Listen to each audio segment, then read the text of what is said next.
Okay, I think this is the part you love talking about the most. What do you think the relationship between Arya and Silver accomplished? The relationship between Arya and Silver accomplish? Yeah.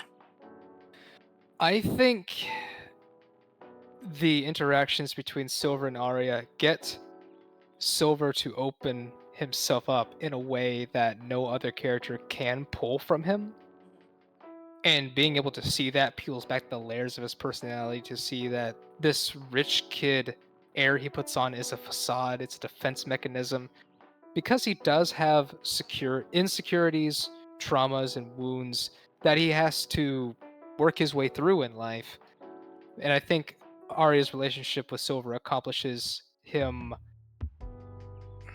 coming out of that shell and seeing the real Silver. Um, I think it's also because we'll talk about it later, but it's because of the karaoke scene. It's just like it's like That's paramount to that, yeah. yeah, and it's like you won't get that any other type of route. So it's like it's literally when it goes to that scene, it's like it finally the heart starts to melt, and you're like, oh, Yeah. that's what we've when been you looking get for. your first real glimpse of the real Silver. Also, it was funny when because this has been coming through like crazy. There's other hairstyles for one. Is there other hairstyles you kind of vibed with? So the short hair one, Short hair? see, yeah, that one. I can totally see that as a very clean-cut businessman. That one there, I can see that as more of a younger person appearance that he would definitely see himself doing. He's not going to do his hair himself, I would imagine, because a hairstyle like that it requires a lot of upkeep. You've got to play with your hair for about 15 minutes before you can get it to even look remotely like that. But he could do it either himself having a lot of time or have someone do it for him, like Chives. But Chives. Chives! We're gonna talk about chives later. By the way, but that one right there too. It strikes me as maybe an older Silver, a more mature Silver. All three of them work, but the one that he has in the Slim Jim portrait, as you call it, it accentuates his face and personality so well that I wouldn't have it any other way. This is what I was gonna talk about. I don't know why, but I really love seeing this photo because it's like it's so patronizing. It's just like she's dancing with him, and it's like he's like all smiling while she's like, "I want to beat you up so badly." And he's like, "Go ahead and try." He's like, I like you, but I don't want to like you. Like, look at his face. He's just like, "Oh, you look nice for once," and she's like, "Go, like, go." Like, are we going to throw hands out back, or are we going to the bedroom later? I can't tell. Yeah, exactly. It's like she's just like, "Oh, leave you." Like, it's great art though. I know. So great. I wish I had more of this. Like, oh my gosh, I wish there was so much more art for this game, man. Yeah. Like, one day. One day. More voice acting too. Well, one day. One day. One day. So okay, now we're gonna get to the karaoke scene because you mentioned it in the other thing, but like you said it related to you the most. You want to talk about it again here? I could talk about it, yeah, because it's a song in the karaoke scene. They play a song that was it was his mother, right? I want to make sure I got that point clear. Yeah, because it was very important to him and his mom. And after losing his mom to cancer, that song elicits an emotional response from him where he tears up and really begins to open up to Arya. And I do feel like sharing in that sorrow with him and that memory lends so much to loving and identifying with the character of Silver, especially for me, because I lost my mom to cancer very recently, which is what got me to start auditioning for voice work. That if I hear one of those three songs that we played when we laid my mom to rest, I have to stop and really just feel the moment for a little bit. And this is such a common phenomena that it's relatable to a wide number of people, me including, and it makes me really like the character of Silver all the more. And it kind of makes me a little sad that I didn't do better in my audition for Silver, because man, oh, I could have laid into that so well in the moment, because I was hot off the press with some emotion during that early development stage. But yeah, I love that scene so much because it made me stop playing the game for a second and reflect on my own experiences, and it made me think, dang, I really like this game. It made me feel something. If your art can make someone feel something, it has done its job. And I would call game development, game design, and art form, because it achieves that. It gets you invested, makes you feel something. And that moment there is what made this game art for me, or one of the parts that made this game art for me, because it elicited an emotion from me, and a strong one at that. I love that. What I hear is oh, by the way, sorry for your loss. But play artist choice on Insta. That kind of sounds rude though. It's like It's quite for your loss anyway. Play artist choice on Insta. Anyway. I do have low EQ, mind you, but like we spoke about this, so like we actually had a conversation about this. But it was just like my thought process is just like I was just like, huh? But I was just like, wait a second, let me backtrack for a second. But no, I think it's because I was, this game is supposed to be comedic but also with a sense of realism, which is why Arya's love options are not so typical or grounded with the cliches as you feel, which is why Layla has those options, because she is literally supernatural and not grounded in reality. While Arya I was thinking about that, because the supernatural aspect of Layla's story is so unrealistic, but it's so much fun in the way that it's presented that it's not unwelcome or feel out of place. It's just so wonderful. It's wonderfully silly. I love it so much. Yeah, so it's just so funny because then everyone's like, I want to be Layla. That's they're like, can we just have the story about Layla at this point?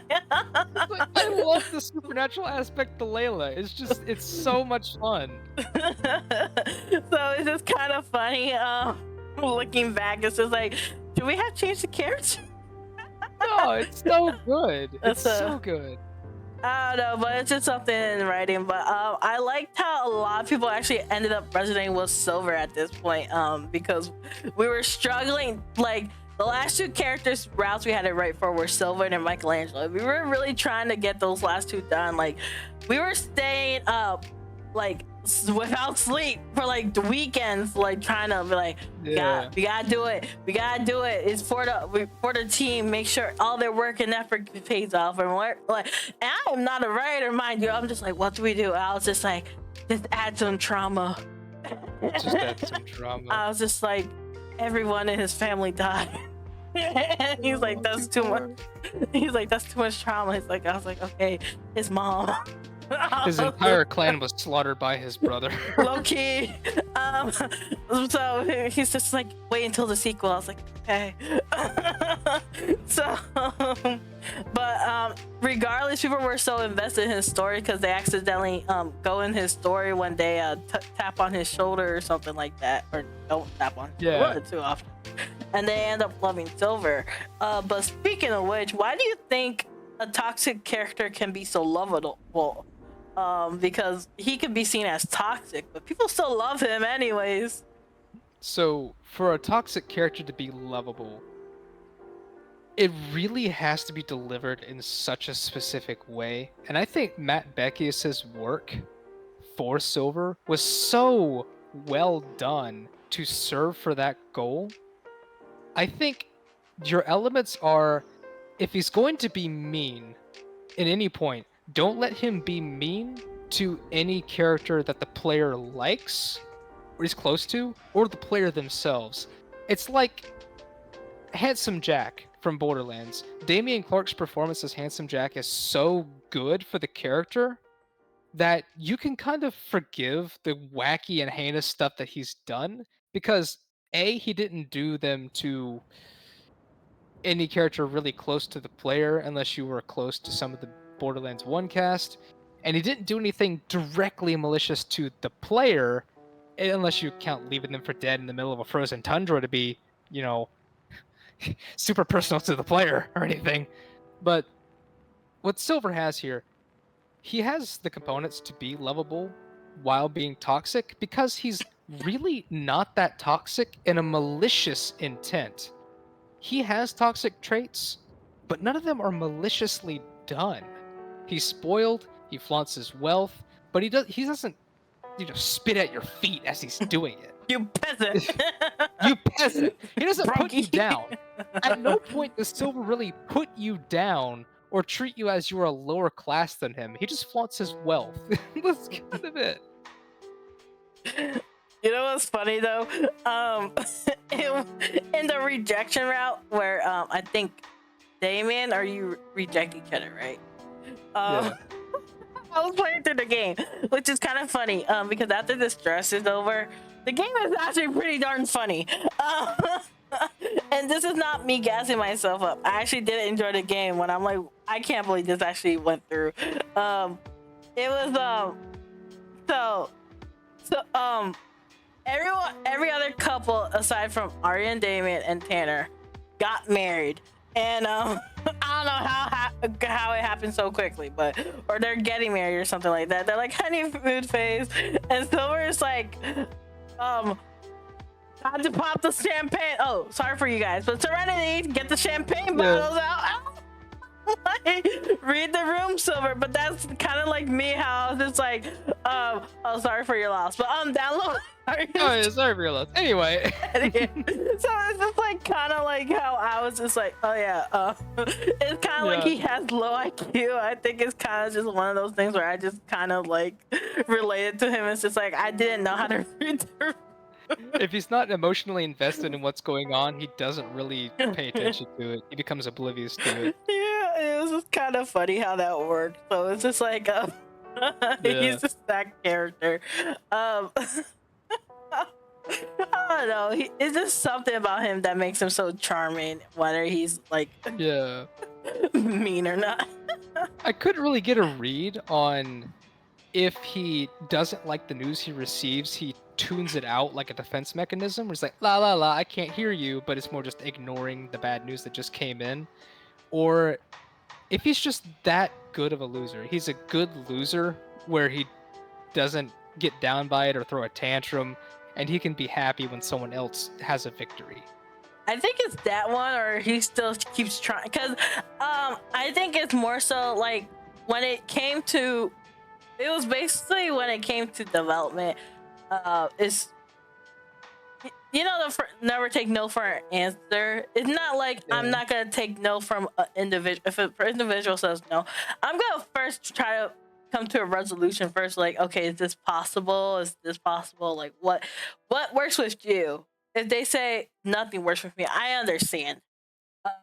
And then, you know, but I will find an alternative or someone else, or see what I could come to. Like, okay, I understand. Like, you know, we gotta do something about it though. It's like, we're not gonna just let this go undeveloped though. We're gonna keep trying to finish it regardless. And so I think that's his mindset.